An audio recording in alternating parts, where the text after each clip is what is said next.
Good morning, Luzon, Visayas, Mindanao. May buntag sa tanan ng mga Bisaya. Magandang umaga sa lahat ng Tagalog at saka mga kapitid ating Muslim. Mayroon na naman tayong isang ibabahagi sa inyo mga bro, mga sis. Topic po natin ngayon ay ito hindi to sa akin. Ito ay kabuti na naging bato. Shout out pala sa lahat ng subscriber natin dyan at saka sa mga solids na sumusuporta sa ating channel. Magandang umaga sa inyo lahat mga bro, mga sis. Salamat sa suporta nyo sa munting channel natin at saka Sir Nick, Boss Nick, salamat sa pagpa-unlock mo sa akin sir na yung nakarang week na nag-call out kami siya. Salamat Boss Nick sa pagpa-unlock mo sa akin at saka kay Vince at saka salamat sa grupo natin dyan sa mga tropang Mindes, tropang Batangas, shout out dyan sa lahat at saka tropang Mindanao dyan, shout out at saka boss, thank you sa boss Nick, salamat sa kabaitan mo boss sa amin sa munting channel namin. Sa meron akong ibabahagi sa inyo ngayon. Ito ay hindi ito sa akin, sa chewing ito. Ito ay kalimiting tumutubo sa gubat. Ito ay kabuti, residyano ang tawag nito. Ito ay isang uri na dumidikit sa kahoy. Kabuti rin to.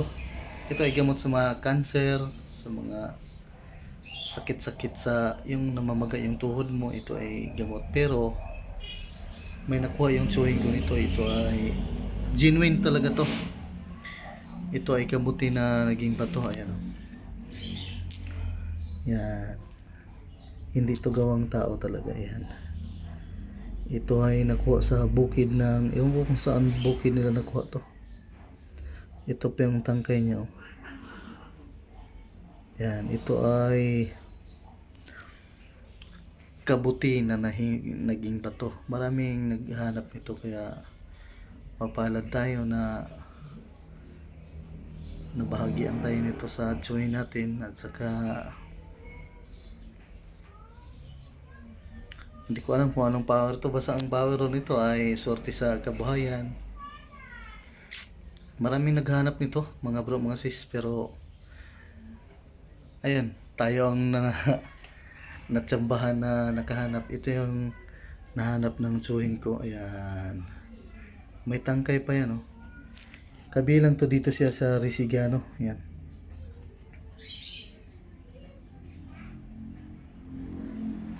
Ito ay mainam sa negosyo, hanap buhay. Tayo hindi tayo makapaghanap buhay kasi tigasin tayo ngayon. Ito ay pansarili lamang.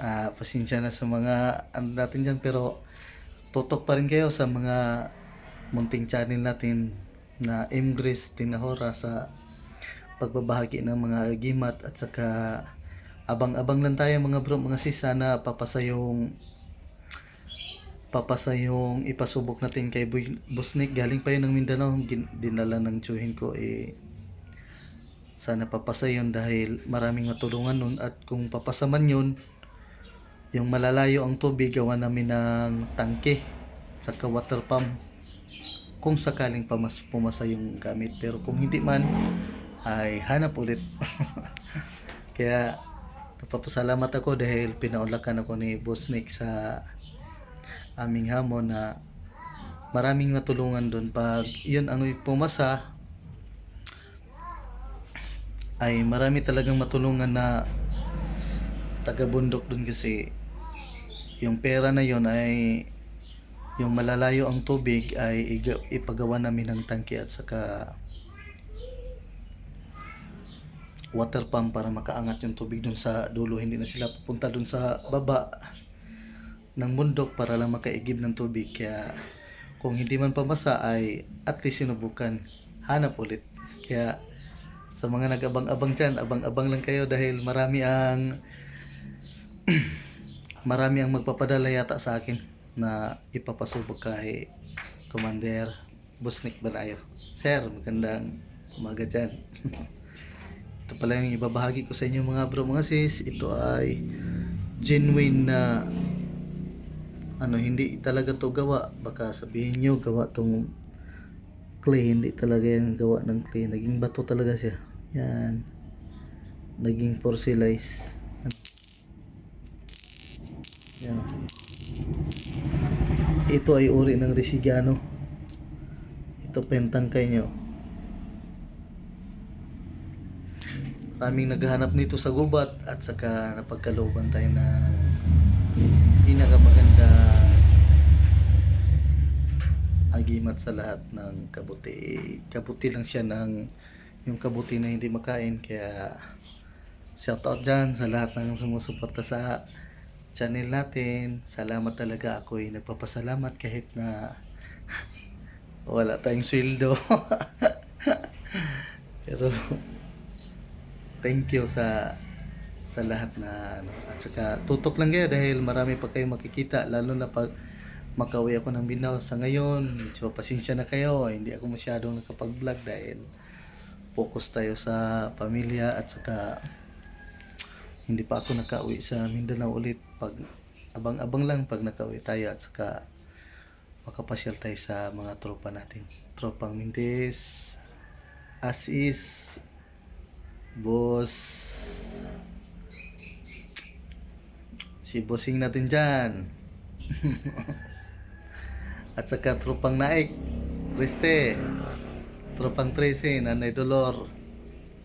Magandang umaga sa inyo dyan. At saka wala pa tayong pasyal-pasyal ngayon, kakatapos ko lang kasi maglaba, kaya naisipan kong ibahagi sa inyo itong mutya ng kabuti. Yan, genuine talaga yan, walang halong to. Ito ay genuine na kabuti. Ayan. Ito ay kabuti na gala. Nabiling to siya sa Resigano mushroom. Ayan. Brown to siya, brown kaso siyempre na-stock. Ito ay gamot sa mga may sakit na cancer dyan, na cancer sa tinatawag to sa ibang bansa na sa mga Chinese ay immortal plant. Kasi pag nakainom ka nito para kang immortal. Malunasan yung mga sakit mo sa mga likod. Maraming lunas to. Sakit sa likod, sakit sa mga paa na namamaga. Yan, ang palatandaan nito, brown sa dulo at saka puti sa likod. Medyo hindi na siya puti dahil na-stuck na siya. Kaya ito lang, kunding mabahagi sa inyo, ito ay genuine na kabuti na naging bato. Yan. Ito'y swerte sa hanap buhay. Not for sale ha. Nagbabahagi lang tayo ng kaalaman. Kaya thank you sa mga katropa natin yan. Salamat at saka magandang umaga. Thank you, thank you.